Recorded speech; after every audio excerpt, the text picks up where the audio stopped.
host of Harrenhal. My name's Simon. And I'm McKelly. And I'm Molly. What? Security! Yeah, this is our special 50th episode extravaganza, and we are joined today by Molly. Welcome, Molly. Hello, thank you. Hi, Molly Ray. Hello. Molly is going to ask us the questions, and we are going to answer them. We thought we would. We thought, given that this was going to be a video, that me and McKelly were just not enough. We needed to. That's Right. right. A little easier on the eye. We needed at least one rose between us two thorns. Yeah, exactly. So yeah, I mean, the format's going to be Molly's going to ask us questions, many of which came from our listeners. Thank you so much for sending them in. Yes, thank you. That was a lot of fun getting those questions from everyone. Yeah. Some of which Molly just made up, mostly to tease us. Yeah, I just went on the email and just decided to type up some. No chapter talk today. No particular chapter talk. This is all just the questions you guys sent us, and whatever it is my dear daughter asks us, we'll have to answer, I guess. Within reason. Within reason. All right, so Malls, so what where do you you go? got for us? All right, so the first group of questions we have about the podcast. You guys Okay. ready for your first Okay. one? Yeah. Hit us. They're not Okay. like trivia. I mean, No, hopefully not. okay. All right. Do any of your immediate family listen to the podcast? Simon, why don't you go first? You might none of have mine. better luck. None of mine do. I've got a couple of extended relatives back home in England who say they do. One of them has emailed me to say that my accent is terrible. So they that's listen proof. to it. Exactly. my brother listens. My brother does it. That he does. We appreciate that. I have my older sister who also happens to be named Molly. She listens. So that's I come from a very large family. So one for 8 of siblings that listen. So not the best percentage, but I think Stacy made it through half of the prologue once. Oh yeah. And while we're at it, how about you, Molly? Do you listen?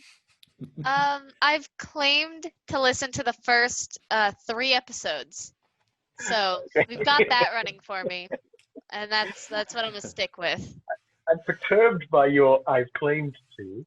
Yes, I've claimed to listen to 3 episodes. I've got only 47 more to go. Hey, I'm listening to this one. 4 That's down. right. Oh, you're going to listen to this one. Nice. Yeah. I went from 1, 2, 3 to 40 or 50. 50 and a half, technically. Stacy doesn't know she's on camera right there running past. Okay, hit us with the next one. What do you got? All right, so the next question that we have is, how has a coronavirus affected your podcasting? Well, I'll say this. I haven't seen Simon in person since, March 15th or 16th or something like that. So, Yeah, I mean, I don't think it's affected us that much because, I mean, basically we're an audio podcast, so we get together and chat, but it has meant things like this. I mean, luckily the listeners didn't get to see the last half hour of us trying to cobble 3 bits of kit together to make this happen. Maybe they should have. It would have been humorous for them. That is much more difficult remotely than it is together. So it is. And when it first happened, when we first started recording remotely, we experimented with several different methods of recording that the first few were not exactly flawless. But I think the method we have now, we're doing pretty well with. It's working out so far pretty well. I mean, I think you can see the quality on my end is not as good as it is on your end, but that could just be the subject, not the equipment. I disagree.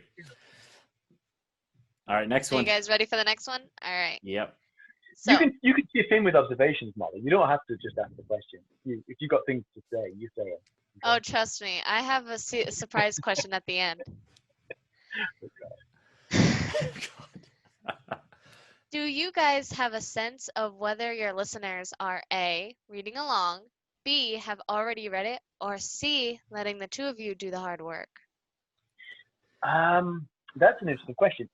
It is. I think we definitely have a mixture of these. I know for a fact we have some people who are not reading the book, who are just listening to us. Let us do the work for them. Right. I know my sister doesn't read the book. She just relies on us to take her chapter by chapter. Doing the hard work. Yeah, my brother is the same. He's not listening to it. He's not reading the book either. We've definitely got people who were reading along, but the problem is that the pace that we go is too slow for those people to actually read along. I agree. I think probably the majority of folks are in the B group or the C group. If you're reading along with us, I'll say when I prepare for an episode, I probably, between reading and audiobooking the chapter, on average listen and read it 5 to 6 times. So if you're reading along with us, you are moving at a snail's pace, and I appreciate you at least taking the time to do that. I think if anyone is, they should frankly join the podcast, because they're the only people going at the pace we're going. Right. You're gonna get so many emails asking if you could join the podcast. Like, hey. We would love special guests. That would be cool. Yeah. All right. Next one. Yeah. All right. How has it been trying to avoid spoilers? That's a good one. That is a good one.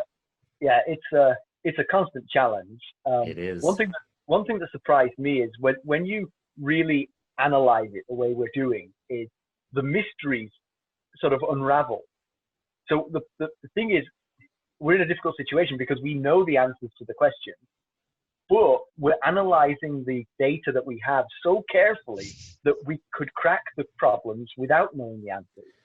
Yeah, so we try really hard not to do that. But I mean, seriously, there's a couple of them where we've been like, okay, the logical conclusion of what I've just said is, and that would be a spoiler. So then we back off that. But that's the big one for me. Even sometimes, like, do you remember that one episode when we were discussing, it was in News and Notes, and we were discussing 2 characters being in a scene together, and we realized, oh shoot, we can't discuss this because then it shows that these characters are still alive at this point. So we had the whole segment had to hit the cutting floor. It was 2 actors who represented 2 characters who in the books have never met. So there was no reason for us to think there would be a scene together. But we know that these 2 characters have a long span in the book. And so we had to pull that out. Yep, lots of that kind of stuff happens all the time. Yeah, but that's, I mean, for me the conclusion was when I did all this is I couldn't believe that I didn't crack these mysteries the first time around. I got to read books more carefully. Well, it's a lot easier when you know the answer. All right, what you got? All right, next question we have. Let me just interrupt a second. If you feel like we're petering out, you just go ask the next question. Don't wait for us to give you the green light. Yeah, okay. We'll ramble on.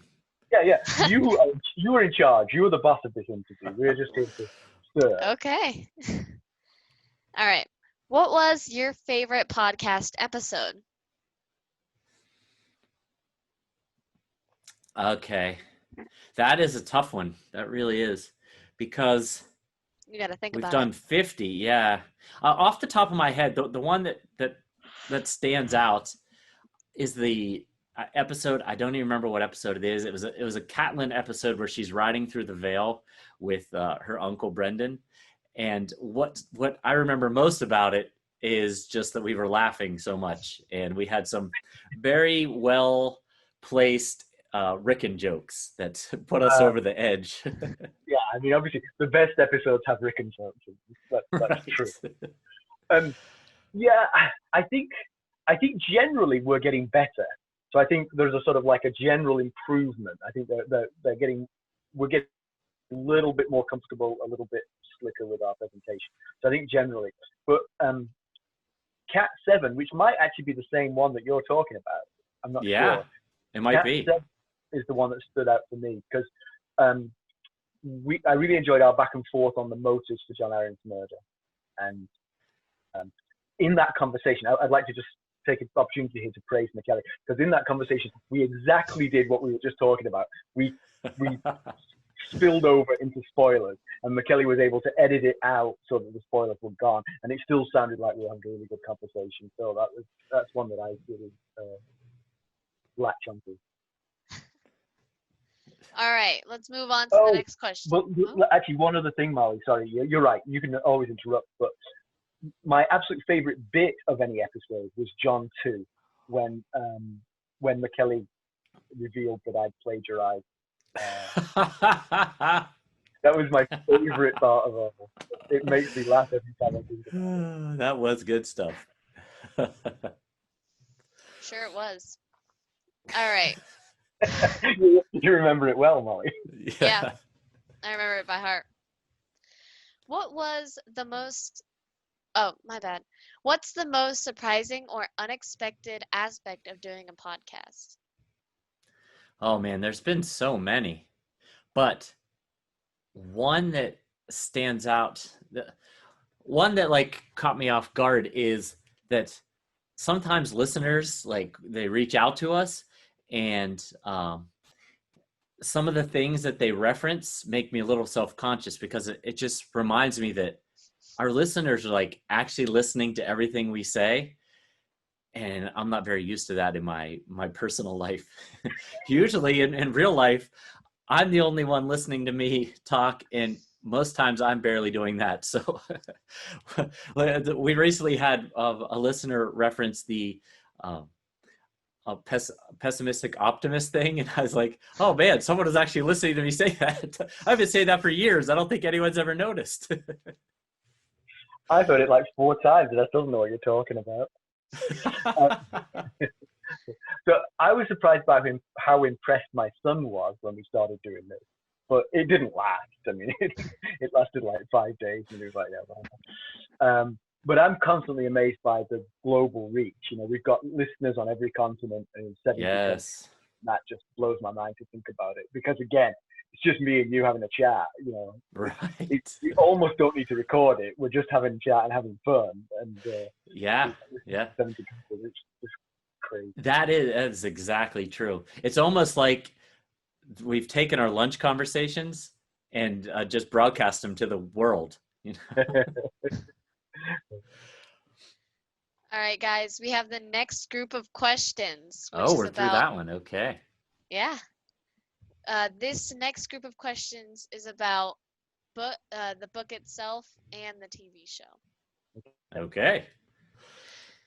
Do you think Caitlin would have been more accepting of Jon if Robert had used his kingly power to remove the stain of bastardly from him before Eddard brought him back to the Winterfell after Robert's rebellion?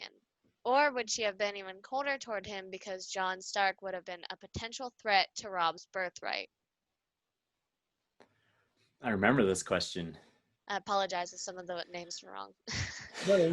I like how you said the Winterfall. The Winterfall. Is that how is it pronounced? But Winterfell, but that's okay. Oh. Hey, the more you know. Who's this from, McKelly? This is from Josh, is it? This is from Josh. Yeah. Thank you for this question, Josh.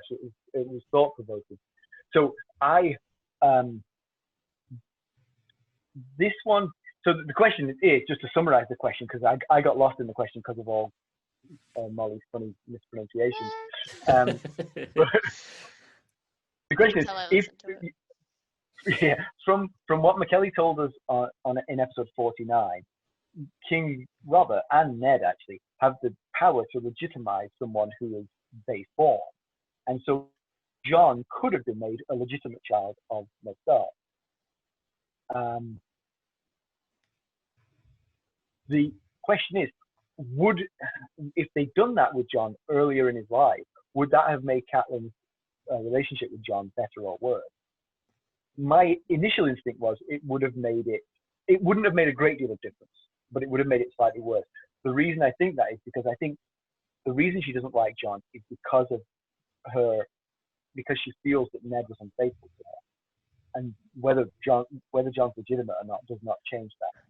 So my feeling was it wouldn't make a great deal of difference, but I think it would have made things worse because then he would have been, as you were saying last time, Michele, then he would have been a significant contender for the heir to Winterfell. He is younger than Robb, so he wouldn't have been the heir to Winterfell. But if anything happened to Robb, he could definitely jump Bran in the pecking order. If he accidentally killed him during their sparring accident, Right. Right. Now, I agree with everything you said, but just to bring up Josh's counterpoint, Josh felt like, I hope I'm quoting you correctly, Josh. Apologize if I get anything wrong, but Josh's thought was him being Jon Stark would not allow Kat to be as mean and cruel to him and mistreat him as much as she did him being Jon Snow. And removing that aspect, she might embrace him more, might have more care for him because she hasn't been able to mistreat him. Yeah, I get where he's coming from. I definitely get where he's coming from. Yeah. I can see that, but I think she would be more inclined to find more ways to be secretly nasty to him. And that's what I think. I think that might have created a veneer which might have made his life better, because that veneer would have meant that she couldn't be openly hostile to him. But I think it would have been like a pressure cooker for her. I think her hatred for him would have actually got worse and worse under that veneer. Yeah. So, but it's definitely an interesting thought. All right. What's up next? You two answered that very well. Thank you. Is that what you were thinking too? Totally. I didn't know the waterfell part was very Waterfall. Waterfell. You're getting worse. If you could live anywhere in Westeros or Essos, hope I said that correctly, where and why? Close enough. Well, you know me. If I could live anywhere in the known world, I would certainly choose Dorne. No, obviously everyone knows I'm joking. I would have chosen the Vale. I would love to live in the Vale. I'd love to live in the Vale right now. Yeah, it's the descriptions. I always read you guys the descriptions because I enjoy them so much. They just paint a picture of a place that I would really like to spend my life in. So you'd go right now, even with Lysa Arryn in charge. Well, there's the catch. That's the toss-up. Maybe if I could be a lesser lord somewhere, stay out of her path. He's going to live the humble pastoral life. Right. It's a nice question. I like it. I'm going to surprise, I think. I don't think you think that I would say this, but I have always loved university towns. I used to live in Cambridge in England, so I think I would like to live in Old Town. I like it. Good answer. Yeah. This was the most asked question by our listeners. Oh, was it? Multiple people asked this one? Multiple people. Yeah. Well, I could tell that you guys really thought about that. We think about this all the time. That's right. Where would we go if we could get away from our families? Not you, Molly, obviously. Of course not. I would take you with me. That's right. I'd be in your You would love the Erie. You don't know what I'm talking about, but you would love it. Nope. Sounds cool though. You'd go up in the turnip basket for sure. Again, you don't know what I'm talking about, but you would. All right, hit us with another. All right. Oh, this is a good one. If you could belong to any house in Westeros, which house? Gosh, that is... Yeah. I have a couple of thoughts. I really love the North. I love the North. And so I would love to be... and my favorite name from the North is the Karstarks. I just love that name. I think it would be genuinely awful to be a Karstark because it's like permanently winter and just miserable. But I actually really don't like to be, put out by weather conditions and things. Yeah. I think I'm gonna go to Tyrell because then I'd be both wealthy and peaceful and live in a sort of like a nice place. Yeah, that's a very good answer. Tyrells would be a very solid choice. You definitely can't go wrong there. If I didn't choose the Tyrells, I would probably choose the Aarons.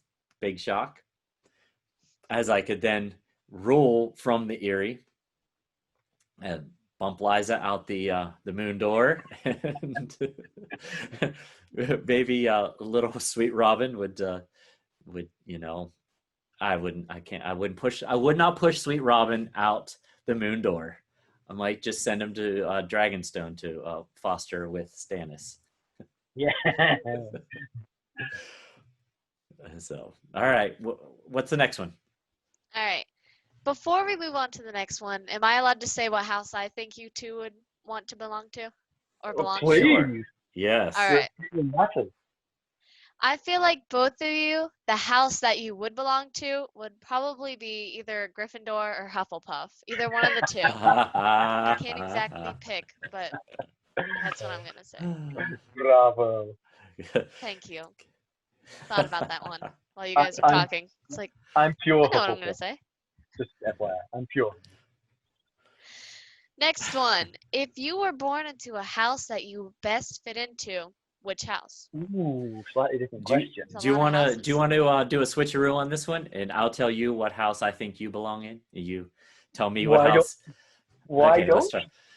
Well, I have two answers for this, unfortunately, and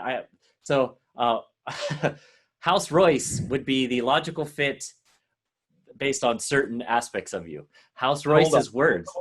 Hold on, just a second before you're going to say that. You want me to die in the prologue? That's what you want. Not Sir Waymar Royce. Okay, that's what Jan, all right, you would be Jan Royce. House Royce's words are, "We remember," and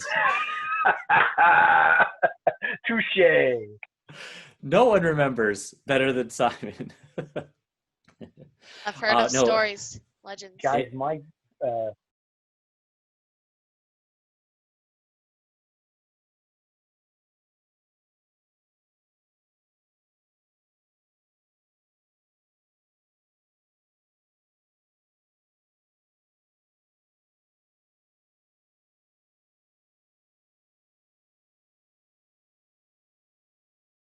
So that was my joke house, House Royce. My real house would be the House Tully of River Run. Tully. Yes. Interesting. Why, Tully? Explain Because yourself. their words are family, duty, honor. And I've known you basically your son's whole life, and you take your family duty and your familial duties very seriously, even if it involves you being covered in poison ivy every few months when you continually have to rip the poison ivy out of the house. Well, you did did a lot. That is. You did a lot more thinking about this question than I did. I'm sorry. I really phoned this in. I'm sorry, but you notice I left that honor part out. For no reason that I can think of, I had a feeling about House Martell for you. So when you said Dawn earlier, I was like, oh, I was right. But you were just joking. But yeah, House Martell. The one thing that sort of like drew me to House Martell was, well, first of all, hot weather. I thought you might like the hot weather down there. But then I also the older I get, the less particular I am about hot weather. But the other aspect is that there are a lot of very strong female characters in Dawn who there are you around, and I think you feel right at home. I see where you're going with this. Yeah. I don't know what their words are and how perfect they are. I'm sorry, you've outdone me on that one. But I liked your choice. Unbowed, unbent, unbroken. Yeah. Also partly true. Partly.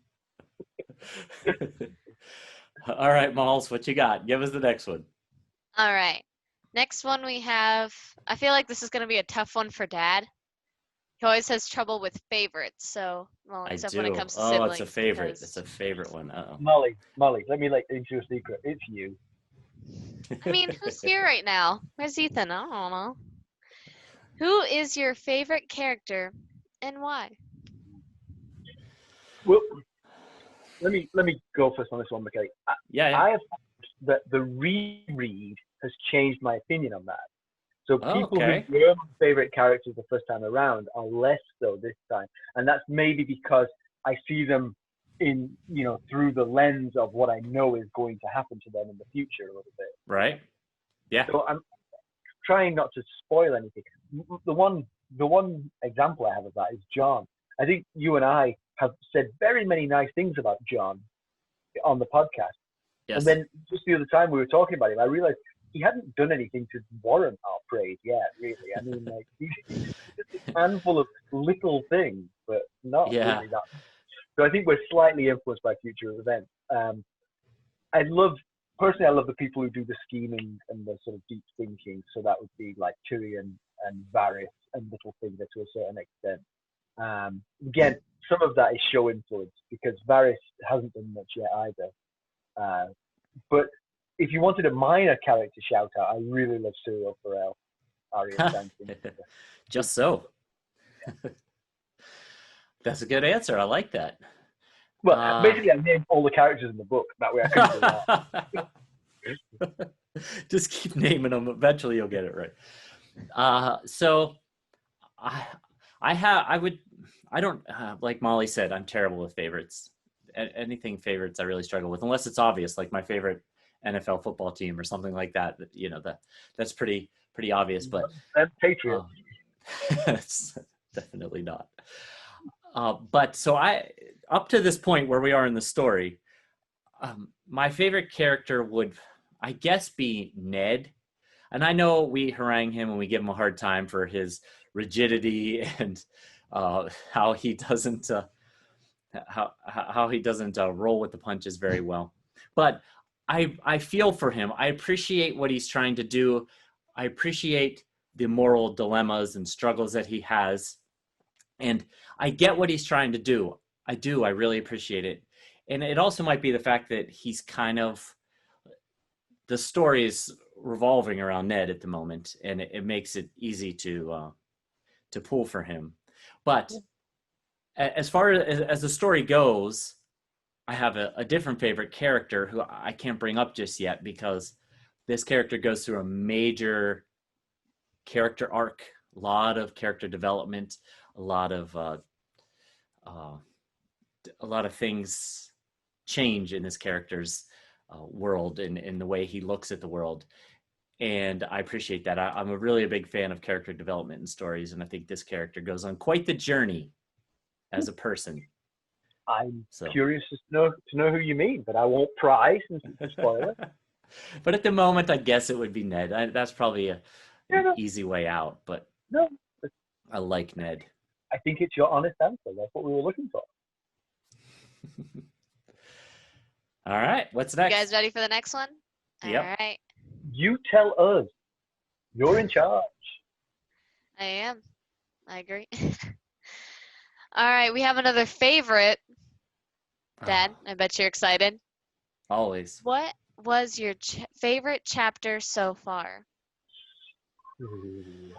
I don't have a specific answer for this, but I really enjoy the early chapters of this book, of this whole story. They just give me like a warm and fuzzy feeling. I've read them so many times, not just for this reread, but read them or audiobook them. Like basically up until Ned gets to King's Landing, when everything is still fairly sweet and innocent. I just really love that section of the book. It's probably the one I gravitate toward the most. But that's not a specific chapter, sorry. That's an interesting answer. I think that reveals a bit of your character, actually, because I think, so Lord of the Rings, everything in the Shire is great. Once they leave the Shire, it starts to go off the rails a little bit. That's the best part of that book. Everybody's happy, and peaceful, and nothing's going wrong. Right, exactly. I like when nothing is going wrong. I would say that I love anything with plots and assignations. So everything that goes on in King's Landing, I like. So the opposite of you in many ways here. Right. Yeah. But maybe Ned 12, when Ned finally understands what Jon Arryn was. So it's the combination of the Sansa chapter that preceded Ned 12 and then Ned 12, when he finally sees the light of what Jon Arryn was investigating and confronts Cersei. That confrontation with Cersei is great. It's a great chapter. It is. It clutches your heart because you're like, oh my god, he's making a terrible decision. But it's great writing and really fun. So that. It is good answer. All right, hit us. All Like she's not listening. It's like she falls asleep while we go. I'm just falling asleep with my eyes open. What could possibly bore her about our answers to these questions? Oh. All right, next. Oh, Ned is in here. The famous Ned that we have been talking about. What are the thoughts on differences between Stannis Baratheon and Ned Stark? I could see her face. You had no idea how that last name was pronounced. Well, we've actually talked about this a little bit on the podcast. There really aren't that many. I mean, again, a lot of this is, we've never met Stannis Baratheon yet. I know you don't know who he is, Molly, but in the book, he's only ever been talked about by third parties. We've never actually had him on. He's never actually been on the stage for us all to see. Yeah, right. We're basing it purely off the interactions of the descriptions of other characters of him. But it sounds like they're exactly the same. It sounds like they are basically the same character, minus perhaps a loving air which Ned gives off, which Stannis. Yes. That seems to be the only thing. Yeah. That's so. Yes, they have a lot of similar characteristics. They're both very rigid and stick to their morals. But I think Robert appreciates Ned a lot more than he appreciates Stannis, because I think Ned can laugh at himself. He can be a little more enjoyable to be around, not quite as hard as a stone. I think he's got a soft spot, possibly from having all these kids, that the kids will soften you up. Whereas Stannis just has the one, right? Just Shireen, yeah. I like that about Ned. I like that even though he is stoic and mostly serious, he also can laugh a little bit at himself, and he tolerates Robert pretty well. The two of them get along pretty well, so yeah, that's reasonable. All right, you guys ready for the next question? Yep. Okay. Don't ask, tell. Just do it. Just jump in. All right, I'll just jump into it. With which character would you most like to share meat and mead? Did I say that correctly? Meat and mead? All right. You did. Meat and mead. I'm glad you don't know what mead is. Yeah. Beer. So I have a thought on this one. Darian was appointed for being such a good gourmand. He was appointed to test the food. He might be the man to have dinner with. Yeah. Good answer. I like. Yeah. Someone that's funny. This is not as easy a question as you might think, but if I had to pick one, I think I would pick King Robert Baratheon, first of his name, because sharing meat and mead with Robert would have to be a fun time. That is a good answer, actually. I've got a little bit more. I thought Tyrion would be a good time. Yeah, certainly. He absolutely would. But then if there's an opportunity to sort of pick people's brains, then either Varys or Littlefinger. Yeah, Maester Aemon would be cool, just because he's he's so aged and learned. Yeah. But you know who else I thought of? Old Nan. She might not be all with it, but you'd hear some pretty cool stories it would be very entertaining. Scared of dickens out of you over dinner. I don't know if she has enough teeth left to eat the meat. you have to chew hers for her and then hand it over. Like a bird. Yeah. That's it. Which Game of Thrones celebrity would you most like to have on the show? Would the correct answer be Jason Momoa, just because we're always trying to get him on the show. If he comes on, he's kicking your butt, not mine. I do have an answer. I mean, obviously, any of them would be great. Jason Momoa would be fantastic to have on the show. But I think my favorite actor from the Game of Thrones TV shows, is Lena Headey. I think she would be great. She seems so cool and fun, and such a stark contrast to her character, Cersei Lannister. I think she would be a blast to have on the show. She would bring that humor that we've always tried and failed to bring. Yeah. That's a good choice, actually. I think you need a big star, and Peter Dinklage would be fascinating. Oh yeah, he would be. Look at him. Yeah. He's Tyrion Lannister, if you don't know the show. But yeah, anyone, man, it'd be great. I mean, was it Josh who mentioned that his cousin had been an extra? I think that was Lewis. That was Lewis, yes, that's right. Yeah. Thank you, Lewis, for being in touch. I got excited by that. I was like, look at Lewis's cousin. Yeah, right. Absolutely. Moving on to the last group of questions we have in general. General knowledge. Okay. Yes, these group of questions are just in general. Okay.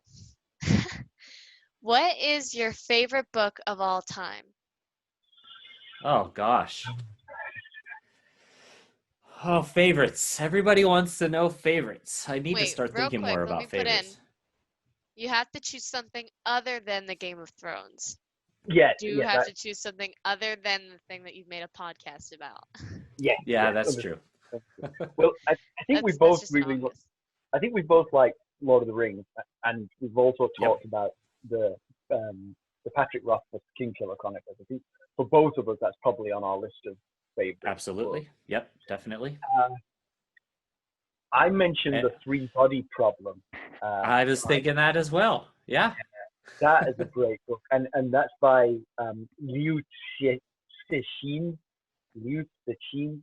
I got one of my Chinese colleagues to help me with the pronunciation there. Liu Cixin. Cloud Atlas by David Mitchell, or in fact anything by David Mitchell. They're amazing. I like Philip Roth. The Plot Against America is one of my favorite. Margaret Atwood, particularly Oryx and Crake. I love all those books. I highly recommend any of those books. Okay. I agree with you of Lord of the Rings. That's where I cut my teeth in the fantasy world, and I've read those a whole bunch of times. A big fan. Kingkiller Chronicle, Three Body Problem. Definitely, I would put those on my list. I got really big into the Earth's Children series, which you have to. If you're going to read the Earth's Children series, you have to get really big into it because there's a bunch of books and they're all really big. So that's the series that starts with a Clan of the Cave Bear. I really like that. I also I really liked Prayer for Owen Meany and To Kill a Mockingbird. Who's Owen Meany? John Irving. John Irving, that's right. They made a movie out of it called Simon Birch, I think it was called. That sounds a lot better. So there you go. Just how bad is Simon's memory? I don't remember who said this in. I would say comically so. And it's not just with A Song of Ice and Fire. Like we just discussed, Simon and I read a lot of the same books. And if he reads it first and then I read it, I will try to talk to him about things that are happening in books he just named books that he loves, and I know he loves these books. And I will mention plots, like large plots, major characters, and I'll be trying to ask him questions about it, and I'll get that blank stare like, what are you talking about? Well, actually, a good example of that is Plot Against America, which I just mentioned. I really enjoyed Plot Against America, one of my favorite books of all time. I just recently watched the HBO show of it. I did not remember what was going to happen. I was like, you're like, ooh, this is exciting. It's like watching a show all over again. Exactly. Yeah. I mean, in actual fact, actually, I found that the books that I remember best are the ones that then had a movie made of them that I could watch and sort of remind myself of what happened in the book. Right. It just goes. It just. Uh, No. yeah. The my frame of reference here for this is definitely the whole spoiler debacle back in John 2. That is a perfect example because I didn't remember I didn't remember having the dream that I described. I didn't remember when you came to me and said, "Oh, look, you plagiarized." I didn't remember any of that. So, but it makes for so much fun. Oh, we do have fun with it. Yeah, I do worry sometimes though because it's atrocious. Ginkgoba, isn't that what you're supposed to take? Maybe, yeah. But the funny thing is, Carson will point this out. I can remember minute details of soccer matches I've been to. And goals. That's right. You have relayed minute details to soccer matches that are very old. Yeah, 30, 40 years ago. I remember soccer matches like the back of my hand. Yeah. Perhaps selective, what I forget. But let me say, his memory does not in any way affect his intelligence. One of the smartest people I know. So. Thank you, but it shouldn't. It definitely has an impact. Right. Molly. All right. The next question we have is one that I would also like to know. Do you listen to other podcasts? I listen to a few sporadically. The only one I routinely listen to is called Football Weekly from The Guardian in England. That's one I listen to. Yeah, you tell me. You tell me bits from that from time to time. Yeah, that's very funny. It's worth a listen. Carsten and I listen to a few true crime ones here and there when we're cooking together, but not religious. Blech. I might be the only person in the world that shouldn't say couldn't care less about true crime. I mean, they're all very sad and tragic, and that's part of the reason why I have never really gotten into true crime is there's enough there's enough stressful things out there that stress me out without adding more to it by learning about other people's serious misfortune and such. So I don't listen to any true crime. I did listen to Serial, the Adnan Syed. We both listened to that. We fell on opposite sides of the guilt or innocence. Yeah, I mean, I was right, you were wrong. I mean, I wonder if our listeners could figure out who was on whose side. That would be an interesting experiment. Yeah, that would be interesting. But I do listen to a few Steeler podcasts. Molly and I, we listen to The Office Ladies on our way to and from swim practice. Are those ladies from The Office, the TV show? Yeah. Yes. Yeah, Pam and Angela, Molly. who both play that. Oh, cool. Yes. Yeah, Molly is a Office expert. So. Hey, it's better than watching The Office for the 15th time in a row. So at least to get what's going on in the behind scenes. Right. So yeah, and I also like ones where I learn things like TED Radio Hour, This American Life, Make Me Smart, and I do try to support some of the smaller indie podcasts such as us. And so I listen to there's a King Killer Chronicle podcast that I listen to called Tales from the Waystones. So. Oh, that sounds good. All right, you guys ready for the next question? Yep. Okay. What are your favorite movies? Oh, with the favorites. Everybody with the favorites. If you could watch one movie right now, what would it be? Well, but I cannot. I can never answer with just one. I have to give like 4 or 5. Yeah. There's no way I'm saying one here. I feel like I would have an answer for the both of you. Oh, well, why don't you go first then? Well, I know Dad really, really likes Guardians of the Galaxy. So I feel like both of you guys would both like Guardians of the Galaxy. I do very much. Yeah, that's all. That would have been on my list. Yes. I liked it, Molly, but I'm a bit more of a grown-up.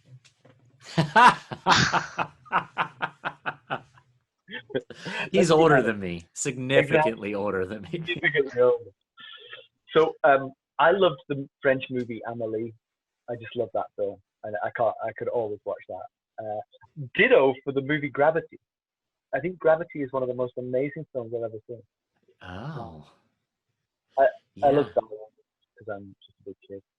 And then there's a bunch of British movies I wish everyone would see. Nil by Mouth, Lady Bird, The Wind That Shakes the Barley, Naked. All right, This those is don't the mean look. This is the yeah, look yeah, I get when I yeah. talk to you about books you've read. I've never mentioned these to you before, so this is all. No, But you haven't. I do have a true crime recommendation, which is this is a controversial one because this is a hard movie to watch. But there's a movie called Dear Zachary, which is an absolutely amazing movie. But you must, if you do decide to watch it, first of all, brace yourself because it's a horrible story. And second, do not, under any circumstances, get any spoilers. You have to watch it. Okay. Right? Okay. And honestly, Franz Kafka would watch that movie and say, "Oh my God, that's messed up. That is messed up." What the people in that movie, it's a documentary. What they lived through is amazing.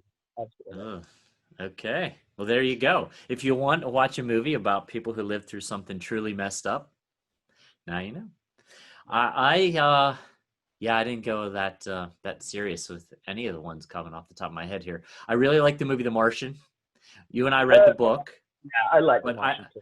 I love the book, but I also the movie one of the things I liked about the book was how sciencey it got, but they cut all that out for the book and it made for a more fun movie. You know, it was kind of just like it was kind of fun. I'm also a big fan of Zombieland, so I feel like I'm hitting hard just like you were. hard hitting movies here. I'm waiting for the one that I know Dad has to put on his list. Okay. What one I have to put on my list? Did you read Well, Guardians of the Galaxy? Other than Guardians of the Galaxy, Oh, which I other already than guessed. interesting. so there is a movie that I wasn't going to mention, but like you guys know, well, you guys know, our listeners don't know, but I was also very passionate about zombies up until zombies became everywhere.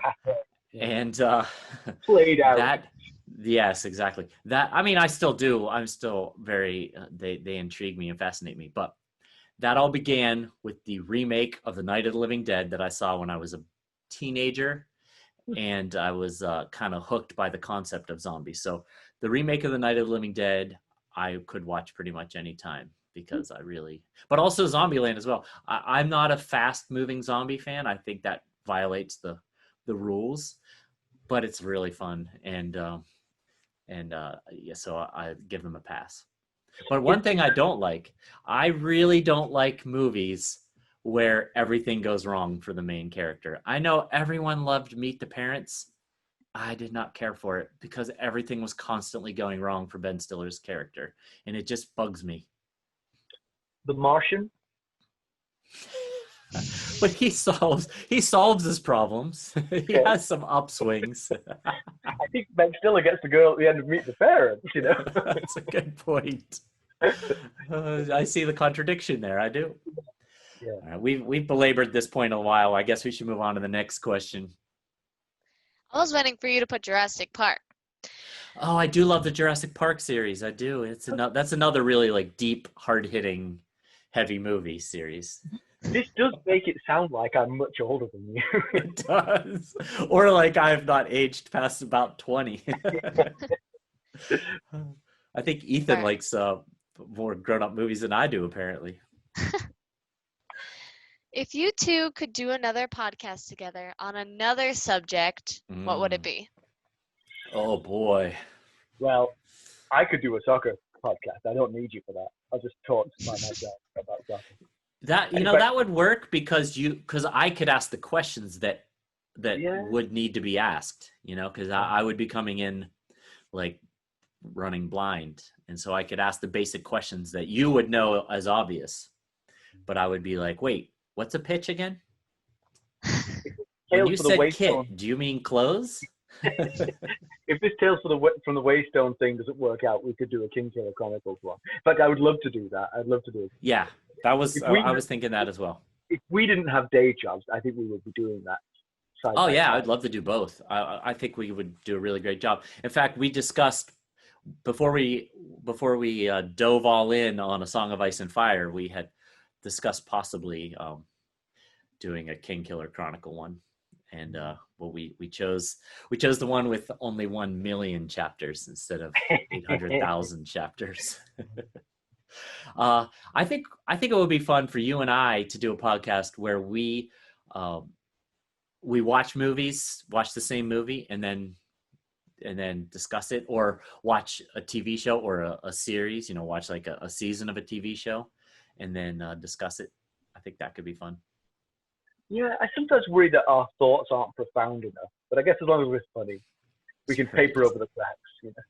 I also think. I mean, we always before we did a podcast, we always joked about making a podcast about lunchtime conversation.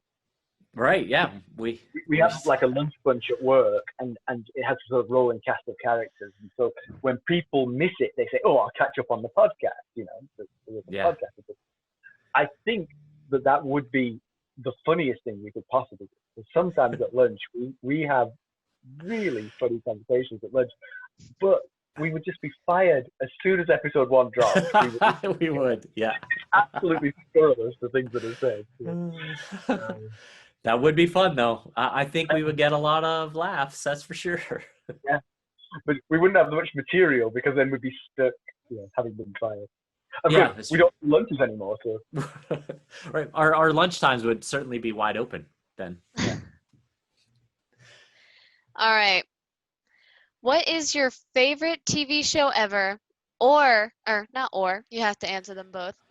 What is your favorite TV show currently? Oh. Favorites. All right, I'll give you time to think. So there's a British comedy show called The Royal Family, which I think everyone should watch. It is pitch perfect. It's not very long, like 12 episodes, half an hour each, and it's very, very good. Okay. I love Curb Your Enthusiasm. HBO always do good stuff. I really enjoyed The Leftovers. That's the one where like 2% of the world population suddenly think out of existence. Right. Yeah. I like that concept. We never finished the first season, but I like that concept. I think that the first season was based on the book, and then it kept going and sort of adding new stuff, and it was absolutely just breathlessly interesting every week. I was like, and sorry to be true crime again, but I think Making a Murderer is one of the most amazing TV shows I've ever watched. Yeah, you've mentioned that, yeah. Currently, Watchmen and Derry Girl, top of my list. They're both good. Both I haven't watched, so I should watch Watchmen, huh? I've been considering watching it. All right.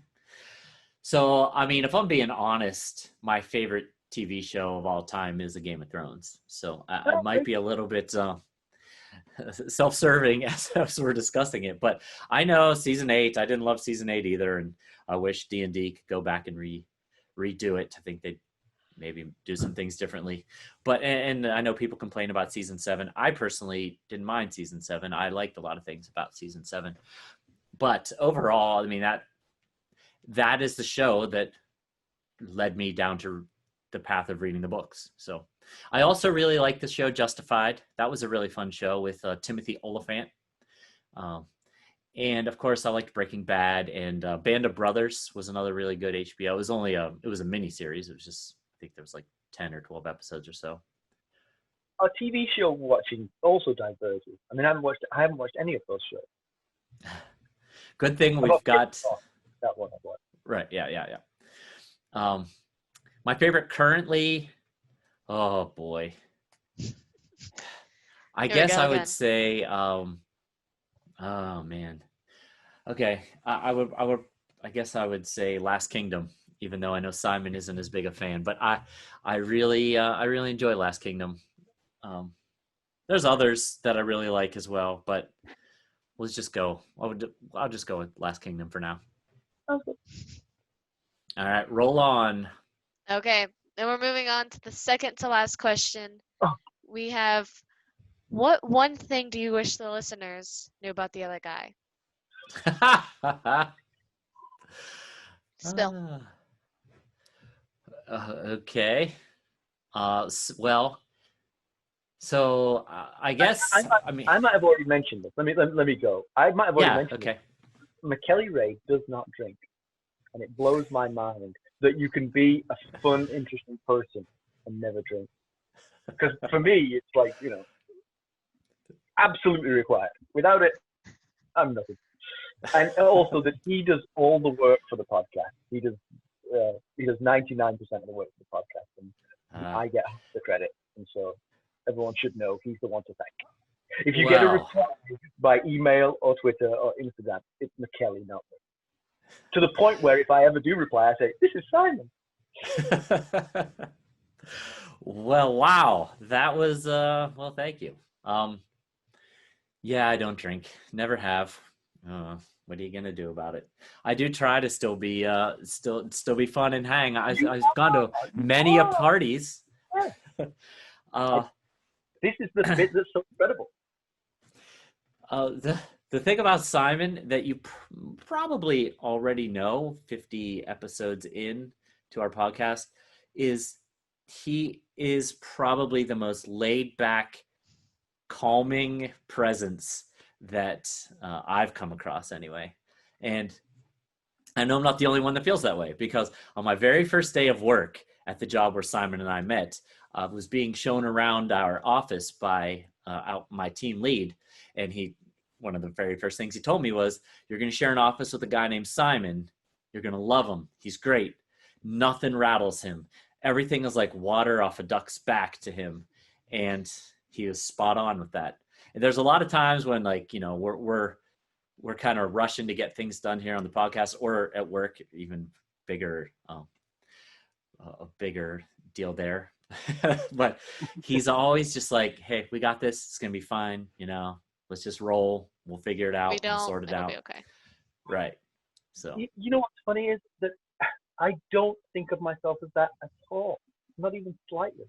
I think of myself as being like wired and caffeinated, and like, it's strange you think that. And I'm curious. I might go and ask Carson and Lucas what they think, because I don't think they think of me as laid back. Very interesting. Thanks. I mean, it's a compliment. I take it. Thank you very much. Who was that? It's true. I've thought it for nearly 20 years. It was Rich. Rich told me that. Yeah. Nearly 20 years, and that belief has not been shaken from me. So. Well, there you go. Thanks. All right, you guys ready for the last question? Yes. Uh-oh. All right. Hit us. Now this last question is a special one, because I have made up this one, and I'm going to ask you guys this. All right. So, what inspired you guys to create this podcast? And, like, do you personally enjoy taking the time and, doing this podcast and getting to spend time with each other and talk about Game of Thrones? Yes, to the second part. Yeah. I mean, there's times when it can be stressful. Yeah, it's Sure. Especially when we're trying to double up on episodes for various reasons. That it can eat up the time. Luckily, I've got your swim practices 2 hours a day that give me a little bit of a window to just go and do that kind of stuff. But yeah, I certainly still enjoy it. It's fun. It's like I have said many times on social media. My two favorite parts: one, hanging with one of my closest friends and talking about something that I enjoy, and two, interacting with our listeners is a lot of fun. What inspired us to do it? Yeah, that's what I was going to chip in on that. I mean, it was McKelly. It was his idea, his brainchild. He was the impetus behind it. When he suggested it, I said yes, thinking he won't get round to that. But then he was driven, and he made it happen. I think I proposed the idea. I think I proposed the idea in like June of last year, and we recorded our first episode in like mid-September. So it took a while to. That's drive right there.